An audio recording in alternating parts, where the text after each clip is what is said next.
Okay. Hello, everyone.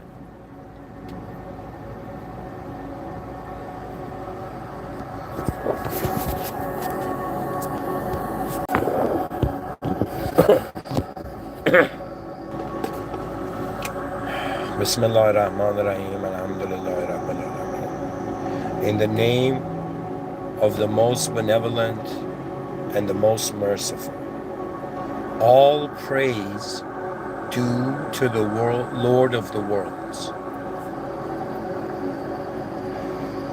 To begin this off with a prayer, I thought that I should speak about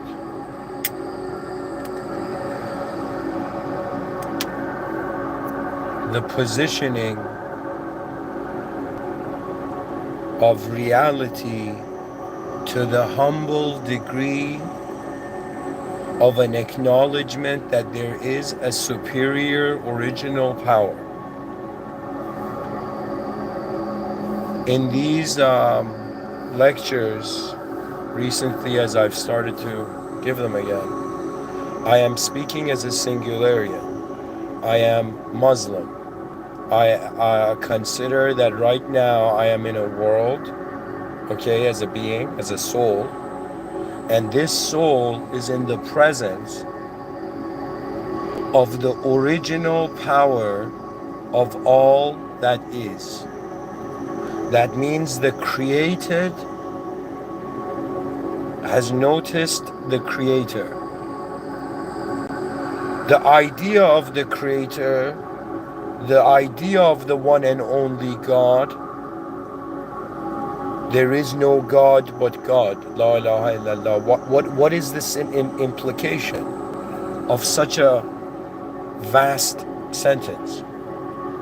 It is a path that is saying that the final conclusion of your attention, the finalization, where your attention lands down or lands on, should be on that which is beyond the landing zone.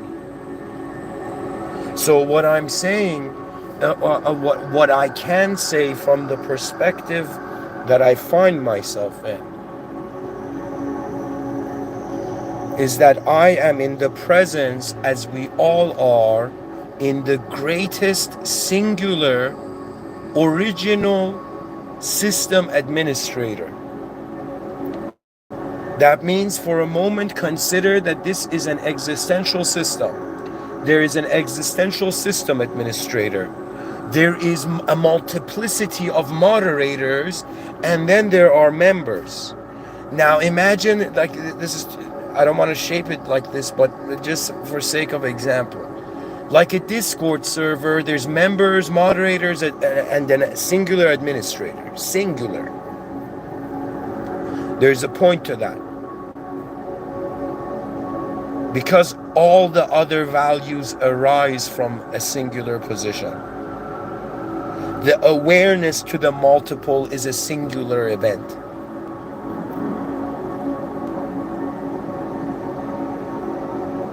When it is said, when the body, this physical thing you are, when the mind, what moves this physical thing that you are, and the soul, what sees it all,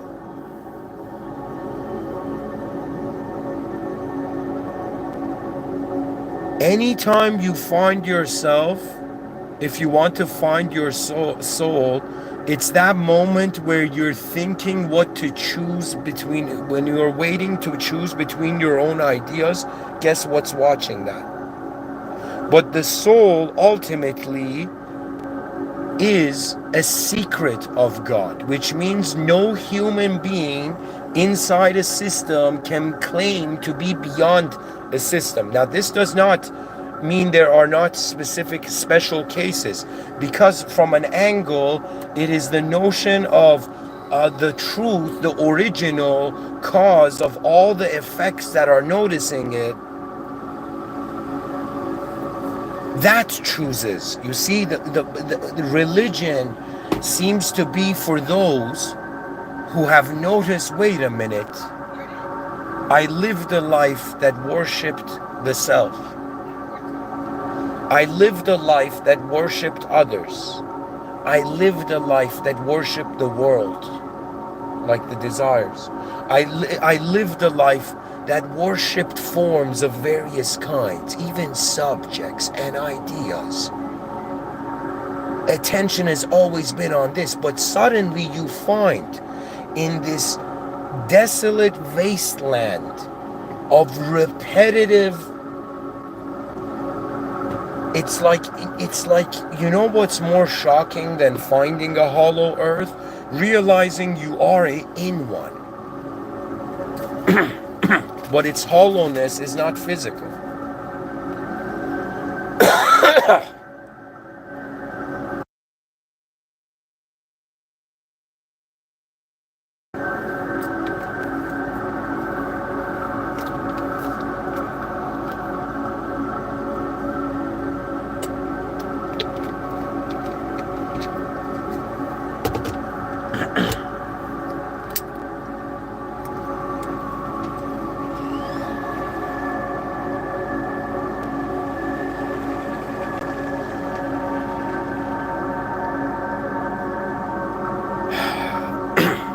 What I'm saying is in the lines of like consciousness waking up in the day, as it is in the eventhood of experiencing life.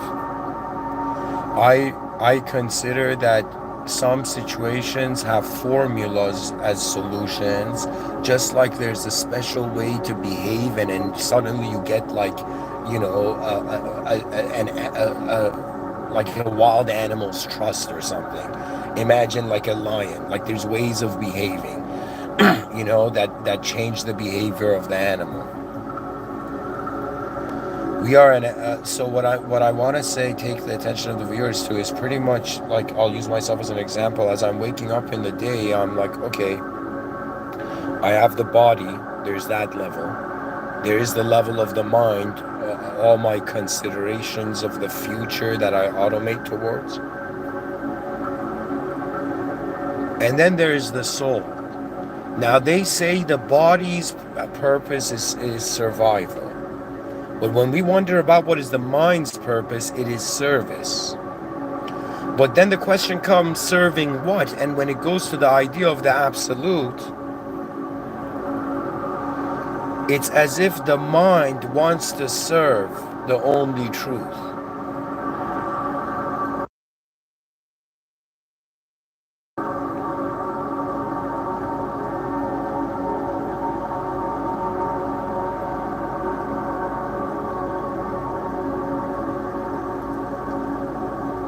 I had a moment where I saw the limitations of the body. I had a moment where I saw the endless looping limitations of the mind. To some, infinity is a great discovery. To some, infinity is unnecessary.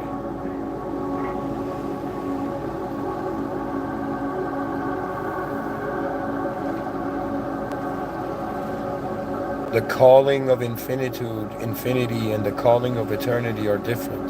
They're different callings. One adds on, one is actually letting go.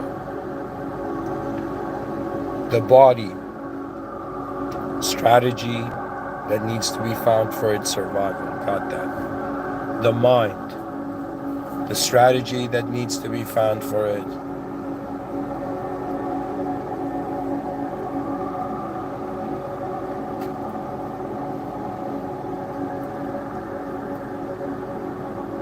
Service.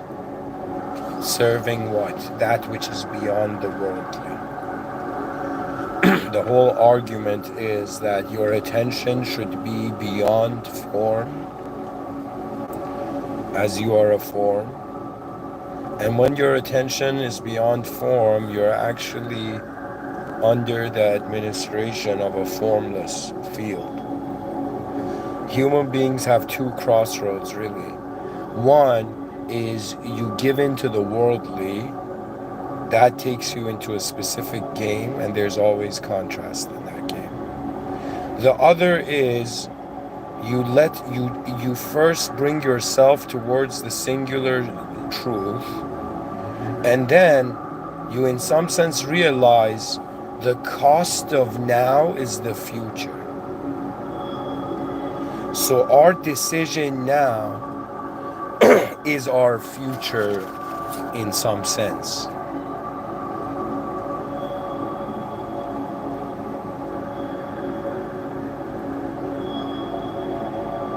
What I've come to realize, if somebody's like Mr. Within, you've been doing this for some time, have you attained any mastery of some kind? I'd say the closest myth of mastery that I've come to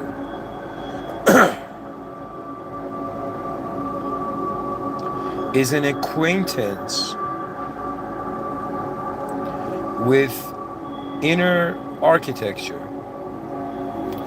Just like I'm seeing like what's in front of my eyes right now, I am also seeing what I'm vocalizing to you.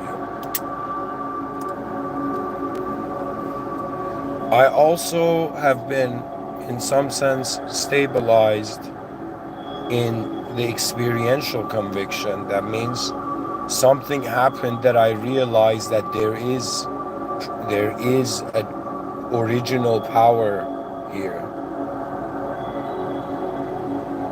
So it's like, where is the person? Not on a rock in the middle of nowhere anymore, on a rock with the presence of that which is beyond. That means if you thought the governance of outcome in the conscious waking state has to do only with your free will, you have been fooling yourself. There's something else here, okay? I couldn't see that something else as long as I was in either self-worship, worshiping others, or worshiping the world. Any of these components. When you fall in love, that is other worship, okay? When you let's say love yourself, all those people who are like, yo, love yourself, kiddo. Yeah, I did. I love myself too much. That I was bound by that self. So you see, sometimes you may feel free, but it doesn't mean you are free. And it doesn't mean that a person knows what freedom is. What really the situation is that we, like, at least from this human soldier's perspective, in the battlefield of manifestation, I mean, honestly, it's peaceful and blessed. It's honestly a privilege to be in a world where we can even talk.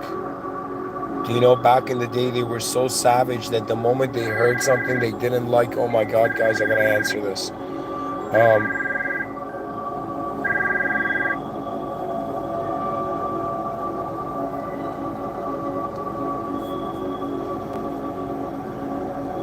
Okay. Anyways. When the body, mind, and soul are in attendance of the greatest, it is a suggestion that we are not in an empty room anymore. And it's not just mind-forged projections that are being considered as reality. There is a soul. It's unknown. It's a mystery. But we do know that there is a ranking system, which means it is a massive mystery.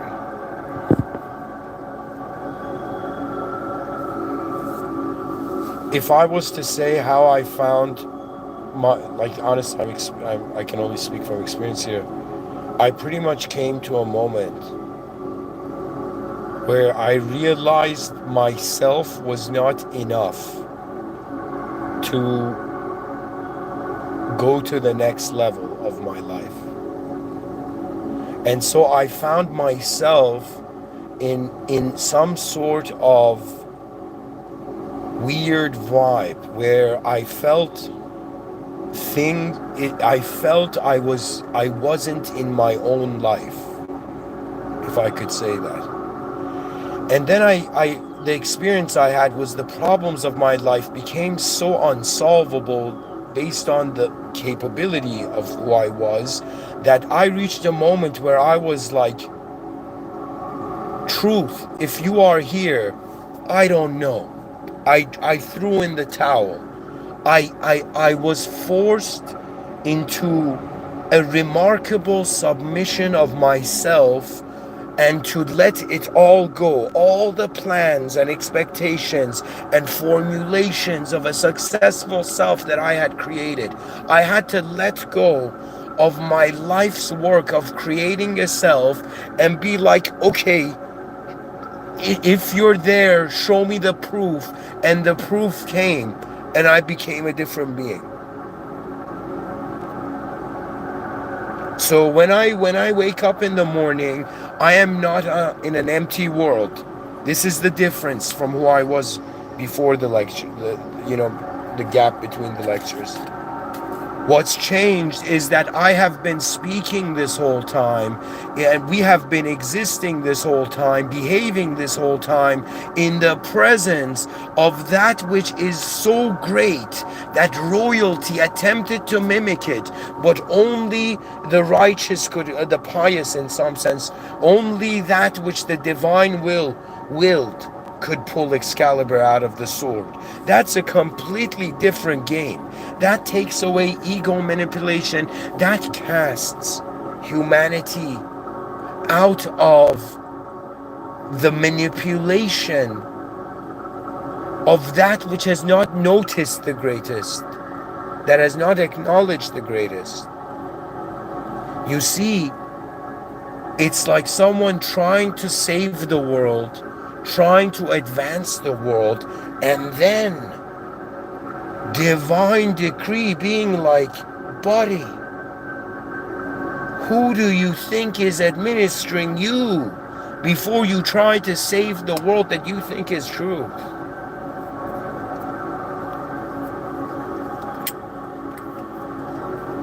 I acknowledge no longer as someone who's telling you what the ultimate truth is. I'm someone who's saying that if we are to consider this term I've created to explain this idea, intelligent interaction levels.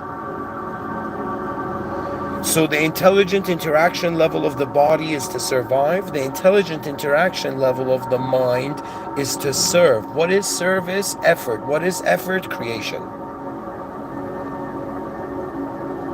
When somebody, for example, tells you it's an artist, people are like, yo man, this guy just touches paint a lot, right? But that's not what let's say the observancy. The observancy, a human being that can cast out everything, find itself in the emptiest room known to man, and from there on see what they can see and be and bring it forth. Yet it's in divine decree. So I've reached this point where I'm like, it's no longer, yo man, we need leaders. No. Communication networks have in some sense dissolved leadership. It's now about awareness. The leadership of the future is pointing to what needs to be made aware of. The quicker the better.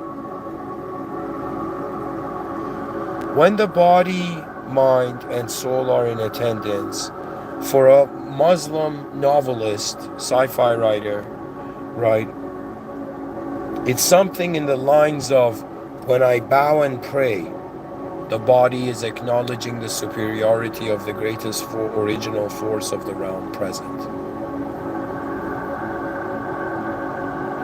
You see, guys, this whole time, the difference between and a theist and atheist has just been the engagement with the intelligence interaction level, and the intelligence interaction level of someone that believes that the presence of truth is here watching, administering. That means the greatest administrators of this world realize the greatest administration is happening. So the body bows. the mind in its letting go and empty-handedness, being there like, okay, my beloved creator, as the created, I don't know what else to do. I don't know.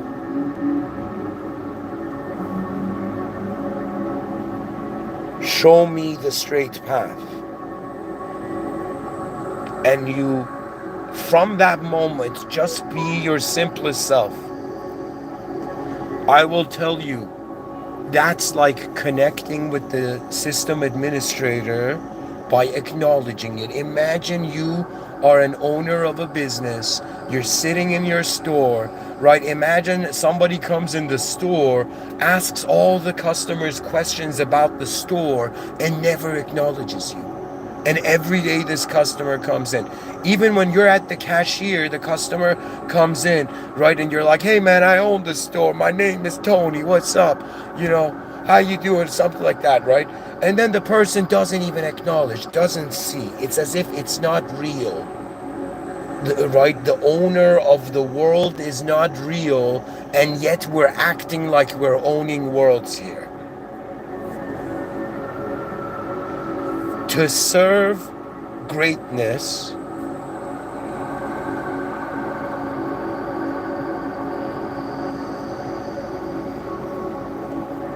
to realize how greatness is beyond. The idea of God is there to show that there's something beyond the soul. Relax. Relax, there is an administration going on.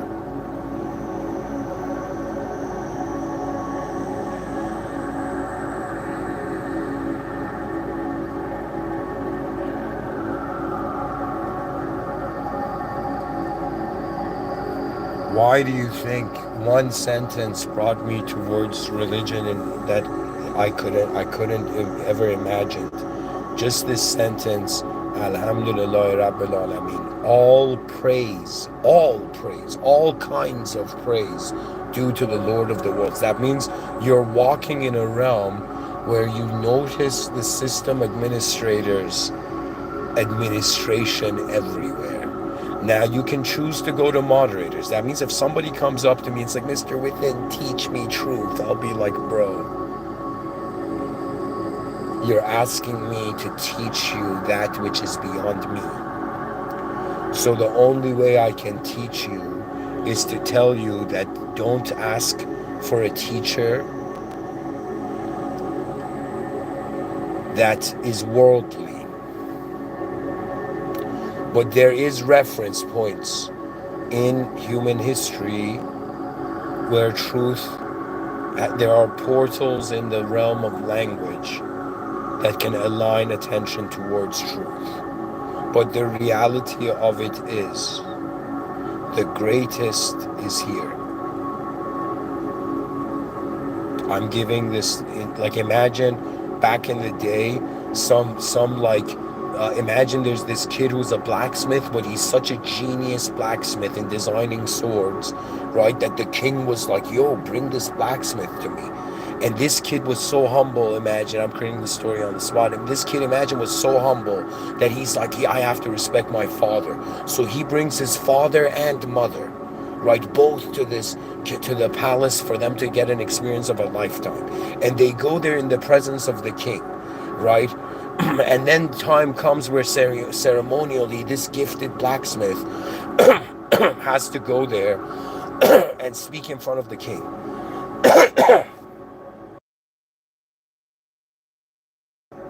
As he coughs out of excitement, this blacksmith goes into the palace. The guards are there, kind of like as statues, right? And the gentleman who's who's telling him what to do and how to act and all of this, but he's so well acting that he already knows.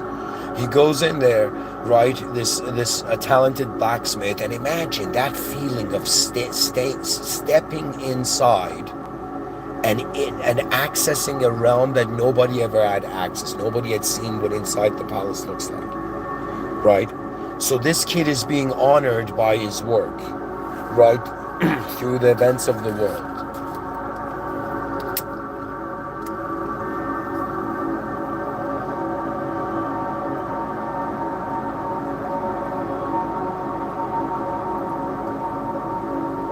The kings, you know, and his princes and all of that are there, right? Man, this can even become a movie.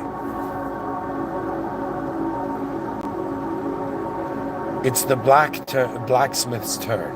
You know, I don't know. The person that's there is like, sir, this is the talented blacksmith that has created a sword that is so ingenious that we believe he deserves. That you know, you should be. He deserves to be graced by your presence, and you should know about him, right?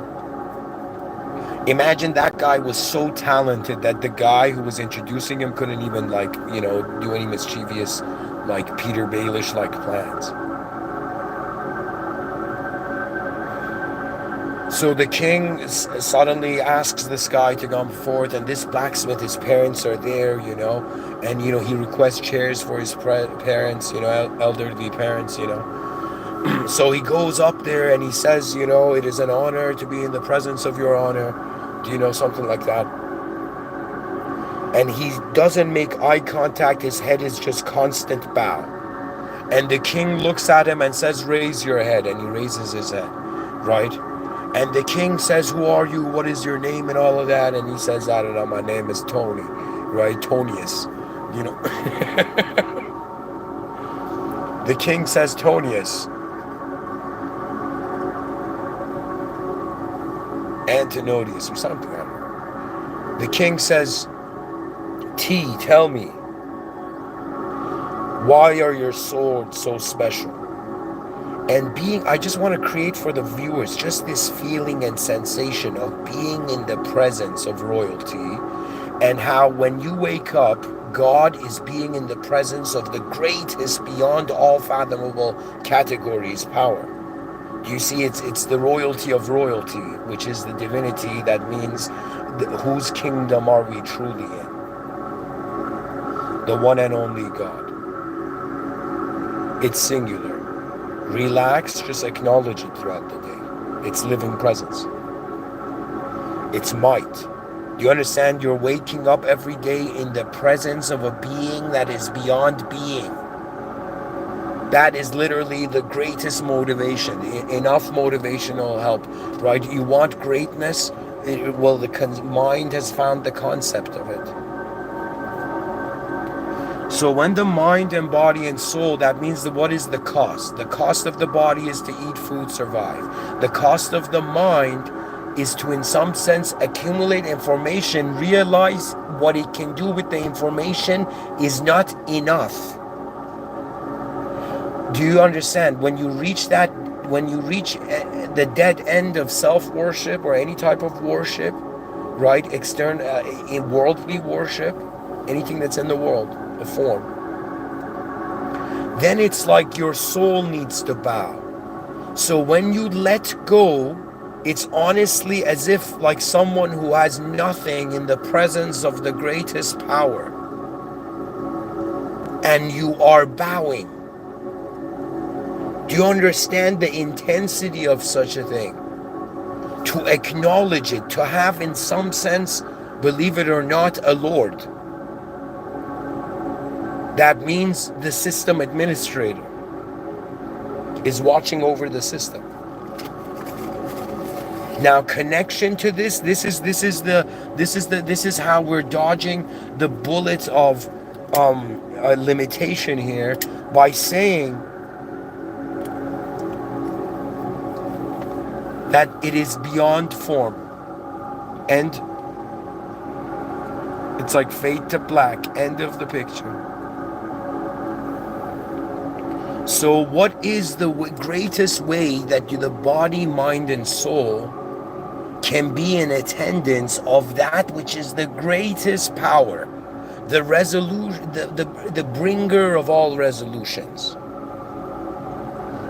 This means it's a type, like religion was so advanced for its time that people don't realize. It's about establishing a relationship with an original universal force. Do you understand? And then living your day.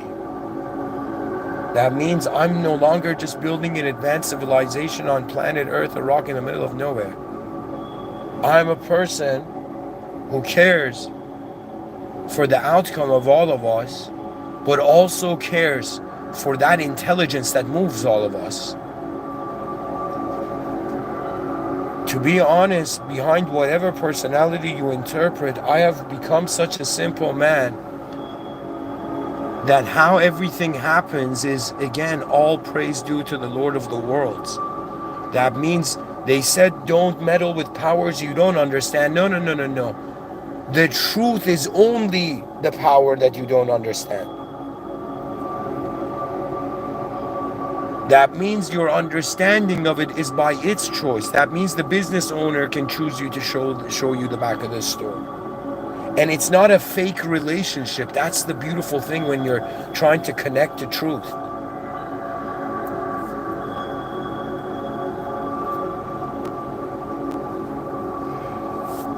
Thank you for listening.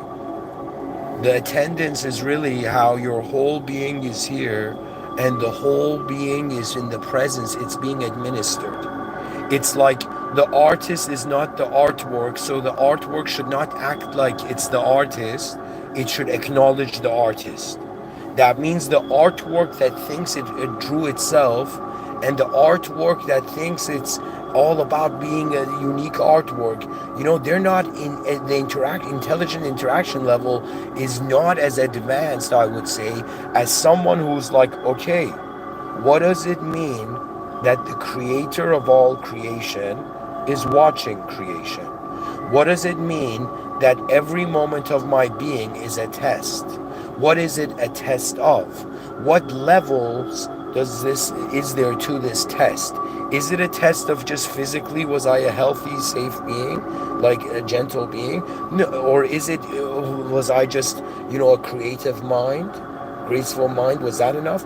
Or is it more to realize how fascinating it is, the symbiosis with truth, the echoes? It's like, there's videos online of do you understand? God is like the original thing that coded everything. So everything, when it hears the name, the word of God, it's in some sense being called towards the ultimate. Do you understand? Because the differentiation between, this is a way of looking at it, between lesser beings and higher beings is all about the closeness to the ultimate. Your success is not in how you won or not. Your success is in how you acknowledged where you are before you won or lost. I think my voice has painted enough for today. Thank you for listening. If this lecture had an impression on you, if you have spare time, feel free to send an email. I can always use they call it market research.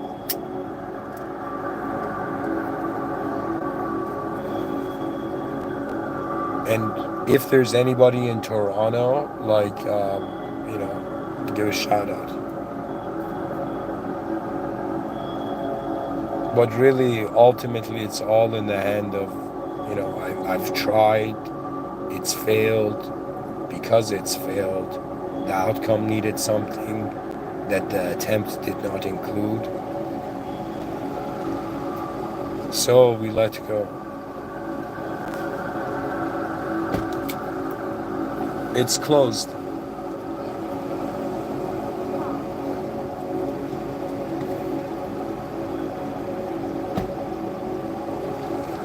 Sorry guys, I'm in front of a Starbucks and people constantly walk up to it and it's closed.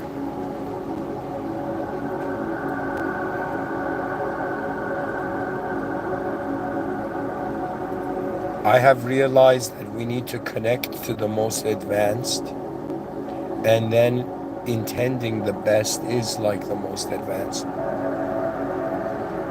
And not forget that there is a wonderful possibility to experience life here. I am certain incredible human beings will be born that will, like, perhaps hear these lectures one day and be like, yo, this guy's legit, like, pointing to things we can work on. And they'll be like, yo, Tony of this generation, come and help. You know.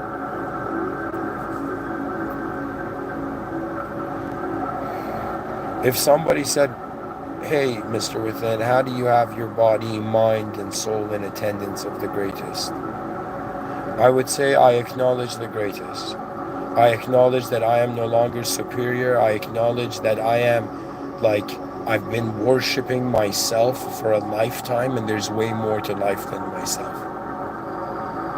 So when I reached a point where I realized, holy shit, I'm not just the main event of this main event, right? That's when reality shifted. The calculations led to a point where the ego and just wanting something was not enough. So imagine you're like a strategist thrown in an unknown world. What is your first step? Your first action would be, perhaps, hypothetically speaking, something in the lines of in some sense figuring out where you are before you can. It's like you need to figure out where you are, what you have access to, and then what you can do with what you have access to. What we have access to is an opportunity to be a human being in human civilization. We can choose to have various acknowledgements, like if like an extraterrestrial landed on Earth and was like, yo, or let's say, there was some sort of question that was like, yo, how are human beings behaving? And I was just, let's say, chilling, and somebody asked, some higher life form asked me that, either higher life form or some higher intelligence beyond the form of life. So whatever, I would say, really, if you look at every human being, you kind of find that they're a character in a story, and there's a concept and context. Most people, their attention is on the concept, which means the concept is self. Most people are thinking about their self because they have to survive as a self. However, we've come into the information age, so the attention of people has gone into the other. Right, so it's like you can kind of see the staircase. We worship self, now we're worshiping others, right? Then from others we're worshiping the world. Then from the world we worship that which is beyond the world. It's a round circle. It all comes down to that which is beyond form. The only difference is that before, when I spoke about this model I designed called the Ring of the Absent Heaven, now I would say that ring belongs to God.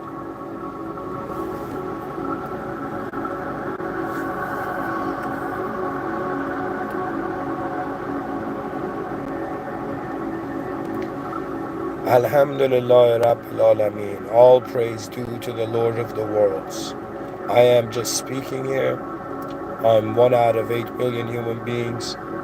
I'm just sharing the experience that it's possible to experience the day with more advanced intelligent interaction levels by simply acknowledging the system administrator to the existential system, that your own experience, your free will administers your experiential system, but the existential system is administered by that which is beyond the system. So we don't have knowledge of the whole world and we're functioning in it. Imagine there's an original power, the system administrator, that knows the whole world and is functioning. Right, so that will is superior to our will. Man is not the highest type of life form. That is self-worship.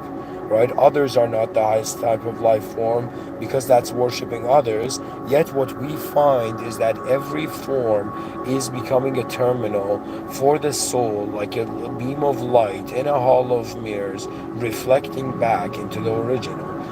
What it means is that consciousness is the original awakening of light back into its source.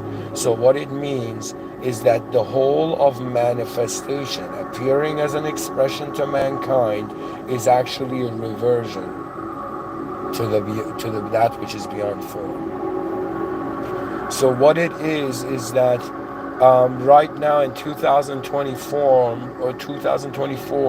what we have to work with is human structures and human database of information. right? And of course, that which is beyond divine, which I consider as a Muslim the holy book. Truth is in my context. So as I'm speaking, I consider that I am nobody's alone. Everything is under divine surveillance.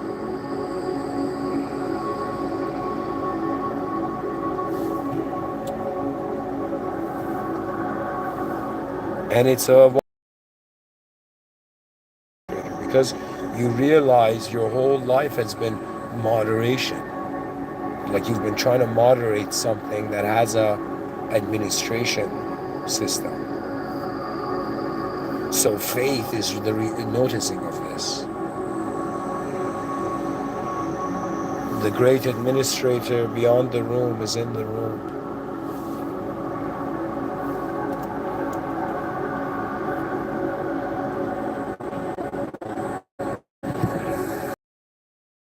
So the divine decree beyond belief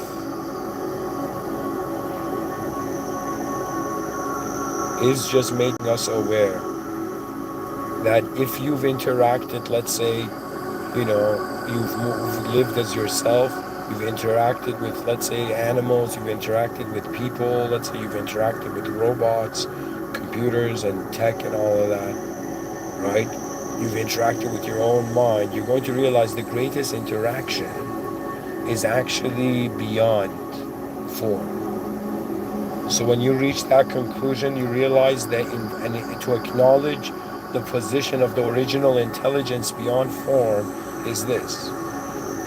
So by noticing you're in the attendance, just like that blacksmith walked into the palace, right? And his parents were like, every day, all three of them were in awe, right? So the human species with all its forces is in some sense returning to the original power.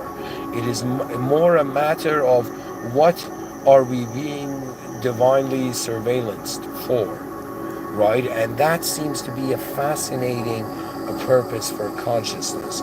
That consciousness is not here to just give itself direction in an empty room. The room's not empty.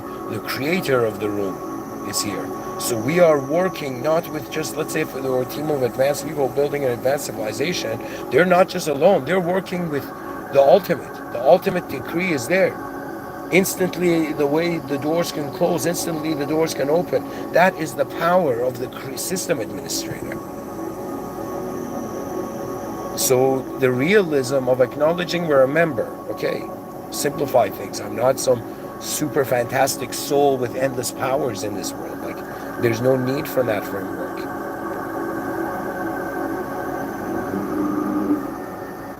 Believe it or not, sometimes when we simplify ourselves, the way we had desires change.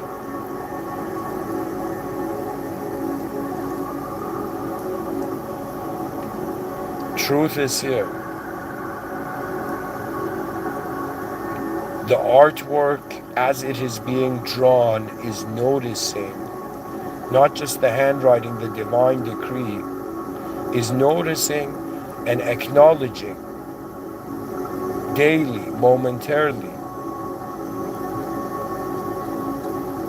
the hand of the artist moving, the paintbrush moving, establishing a relationship with the Creator, the one and only truth. La ilaha illallah. That means you can't be sold on anything. It's beyond the form.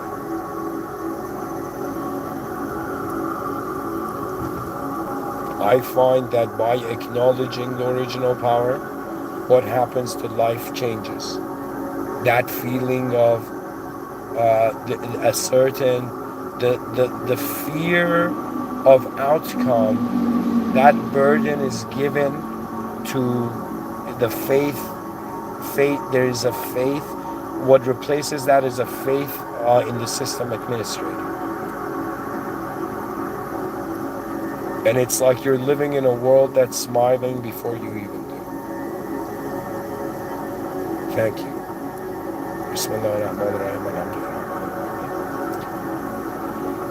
In the name of the most gracious, most merciful,